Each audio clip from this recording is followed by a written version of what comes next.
3. Assalamualaikum warahmatullahi wabarakatuh. Perkenalkan, kami dari kelompok 6. Di sini kita akan meliput Museum Pendidikan Kota Surabaya. Dan sebelumnya, perkenalkan, nama saya Ari Hadi Pratama, absen 6. Saya Muhammad Ivan Dismeda, absen 24. Saya Kejar Muhammad Kanahaya dari absen 15. Saya Hasan Rafarizkullah dari absen 4. Saya Zakifat Alwitra dari absen 10. Saya Novan Alidra Saputra dari absen 28. Dan inilah liputan kami. Selamat menyaksikan. Terima kasih. Cekidot.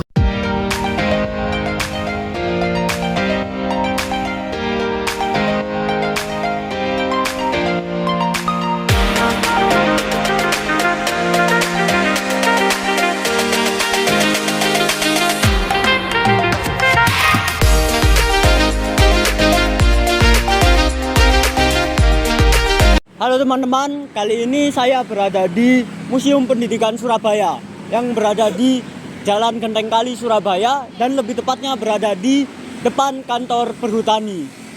Museum Pendidikan Surabaya ini didirikan oleh mantan wali kota Surabaya, yaitu Ibu Tri Risma Harini pada 25 November 2019. Kali ini kita akan meliput tentang apa saja yang ada di Museum Pendidikan Surabaya ini. Ayo. Oke, di tempat pertama kali kita masuk itu kita langsung disajikan oleh pepohonan dan taman-tamanan yang rindang ya. Di sini ada tempat duduk. Nah, di sini itu cocok untuk buat bersantai atau mengerjakan tugas dan mengobrol bersama teman-teman ya. Oke, kita lanjut.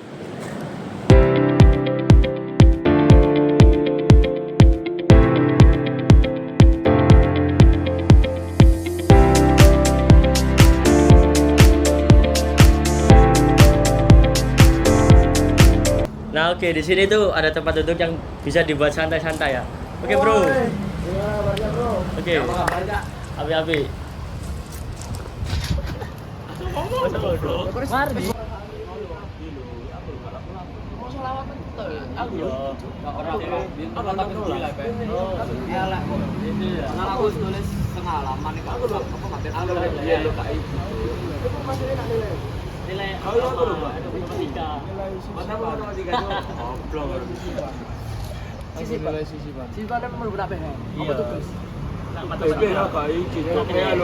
Jadi meskipun Museum Pendidikan di Surabaya ini bisa dibilang cukup kecil, tapi ada peta yang bisa menuntut kita tempat-tempat yang ada di Museum Pendidikan ini. Bisa kita lihat di ruangan 1 ada plaza utama, ruangan 2 ada museumnya, yang ketiga 4 ini belum difungsikan, yang kelima ada toilet, ruangan 6 ada musola, ruangan 7 ada ruang ibu dan anak untuk menyusui, dan ruangan 8 itu taman ya guys ya.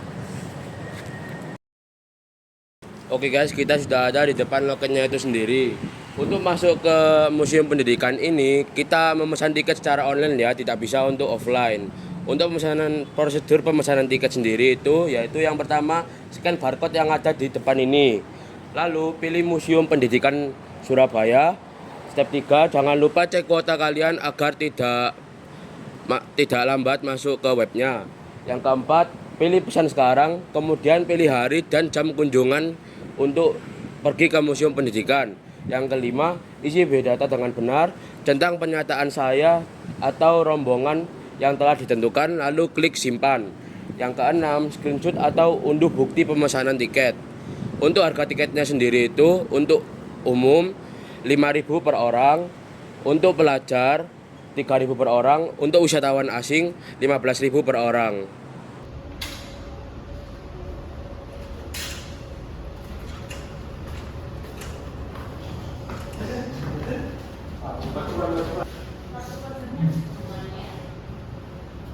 Oke, di sini kita lagi nyiapin kartu pelajar untuk pemesanan tiket ya. Untuk pelajar ketika membawa kartu pelajar itu tiketnya gratis, jadi tidak berbayar ya. Gratis guys, gratis.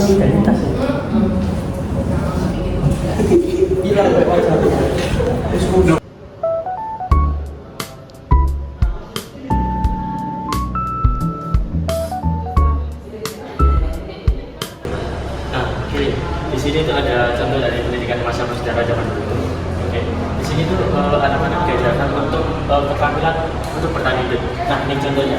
Itu anak-anaknya itu diajarin oleh bapaknya untuk membuat api dari kayu yang digesekkan lalu menimbulkan percikan api dan ditumpuk oleh rantingan. Nah, ini kalian bisa lihat ya contohnya. Oke, di sini juga terdapat banyak pengetahuan-pengetahuan melalui dari masa praksara, lalu artefak dan juga perkakas pada masa praksara, juga lembaga pendidikan pada masa Hindu Buddha, kurikulum bangsa, pendidikan Islam dan juga pertapaan.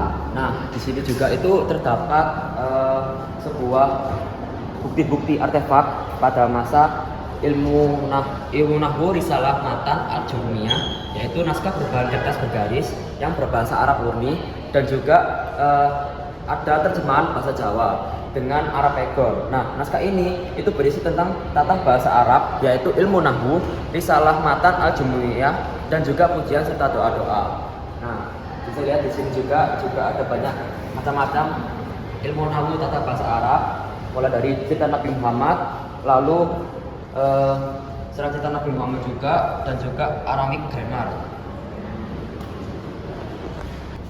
Lalu di sini juga ada lontar Jawi Itali. Nah, ini tuh adalah lontar Jawi pada masa zaman dahulu. Juga di sini juga. Nah, lalu di sebelah kiri juga ada manuskrip kuno Pegon. Ini tuh adalah naskah berbahan kertas Eropa yang beraksara Arab, dan naskah tersebut itu berisi tentang cerita Nabi Muhammad yang disajikan dalam tembang macapat. Nah, ini juga terdapat ilmu tarekat Qadiriyah yang sama berisi tentang risalah tarekat Qadiriyah dan juga akidahnya berbahasa Arab serta terjemahan dan penjelasan tafsirnya itu dengan bahasa Arab juga.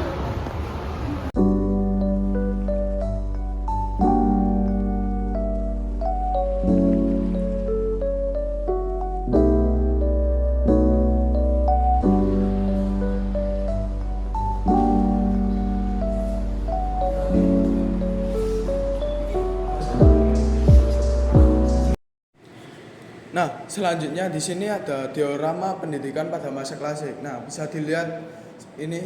Nah, ini tuh menggambarkan santri yang sedang mengaji kitab pada gurunya. Pendidikan pada masa kini umumnya adalah kita belajar pendidikan yang diselenggarakan di padepokan atau di pesantren. Nah, mari kita lihat selanjutnya.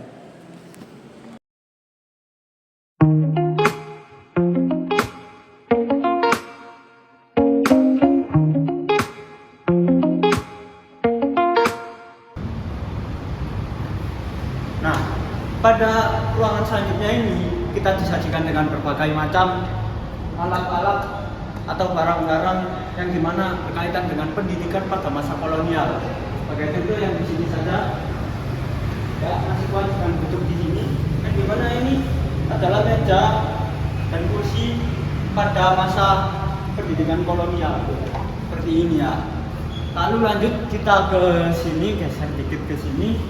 Di sini ada meja lagi, ya ini model meja gandeng, berbeda seperti yang tadi, yaitu meja sendiri mungkin ya. Lalu di sini ada model-model petromak yang pada saat itu digunakan sebagai penerangan anak-anak belajar pada malam hari.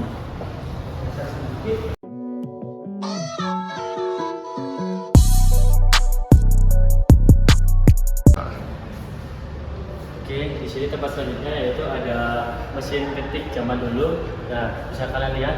Nah, ini namanya mesin ketik royal. Nah, di zaman dahulu itu mesin ketiknya itu seperti ini. Beda dengan zaman sekarang ya, menggunakan laptop, HP ataupun media lainnya. Nah, oke, kita lanjut lagi. Di sini itu ada transport untuk bapak ibu guru menuju ke sekolah. Nah, kalau zaman dulu itu transportnya itu menggunakan ya kayak ini, sepeda, namanya itu sepeda kuku, dan tas ibu guru itu, bapak ibu guru itu menggunakan tas kulit. Nah, bisa kalian lihat.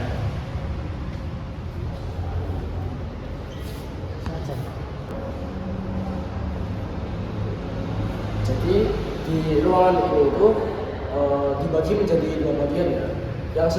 Yang sisi sebelah sana itu menjadi barang-barang pada masa kolonial. Sedangkan di sisi sebelah sini itu lebih mengarah kepada barang-barang pada masa kemerdekaan yang bukan jauh ya, masih sedikit lebih canggih daripada masa kolonial. Bisa kita lihat di sana ada komputer yang artinya lebih canggih dari mesin ketik. Lalu ada peningkatan yang awalnya dari sepeda menjadi sepeda motor yang bermesin yang digunakan untuk orang tua untuk mengantarkan anak-anaknya berangkat ke sekolah. Lalu di sini juga ada alat cetak foto yang sebelumnya belum ada di masa kolonial. Lalu ada juga mesin stensil. Ini dikatakan ini sebagai mesin percetakan materi naskah dan administrasi sekolah, digunakan di SMA Trimurti. Lalu juga ada megafon sekolah atau sekarang bisa kita sebut sebagai toa ya untuk pengeras suara. Anak-anak di masa kemerdekaan juga sudah menggunakan sepeda untuk transportasi berangkat ke sekolah.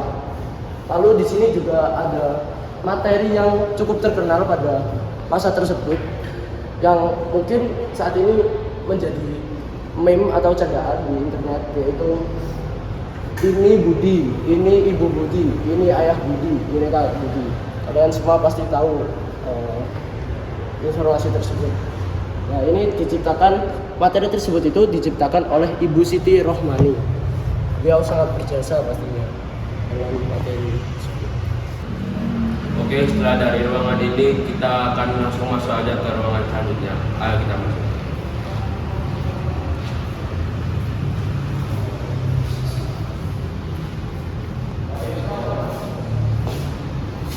Oke, ini adalah ruangan selanjutnya. Ini adalah monumen yang buku-buku yang dipakai oleh pelajar-pelajar dahulu setelah masa kemerdekaan.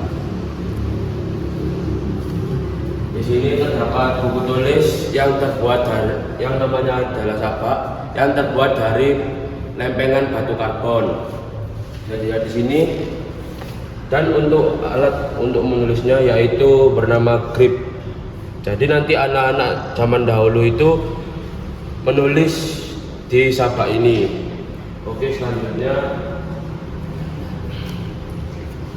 ada mainan zaman dahulu yaitu puzzle. Ini puzzle zaman dahulu. Selanjutnya ada lem cair yang digunakan pelajar dahulu. Selanjutnya di sini ada tepak tulis yang digunakan anak zaman dahulu dan tepak makan yang digunakan untuk membawa bekal pada zaman dahulu. Oke, bisa kita lihat sekarang di sebelah kanan saya terdapat buku-buku yang dipakai untuk belajar oleh anak-anak Indonesia zaman dahulu. Ini ada buku Pancasila, ada buku pedoman, ada buku untuk menghitung dan lain-lain. Bergeser ada buku agama Islam dan tata cara membaca Al-Quran. Oke, selanjutnya ini adalah majalah pendidikan.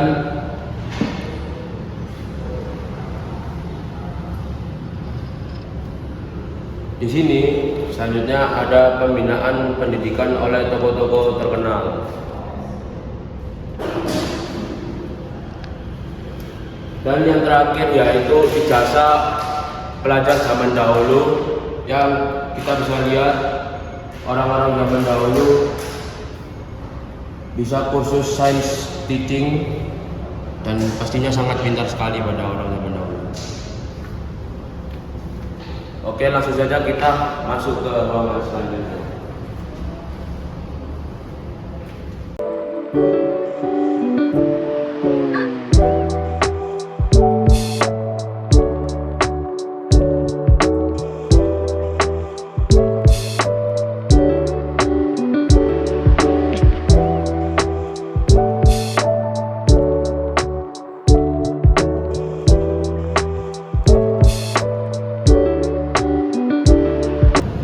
Kita akan menuju ke ruangan terakhir yang ada di Museum Pendidikan Surabaya.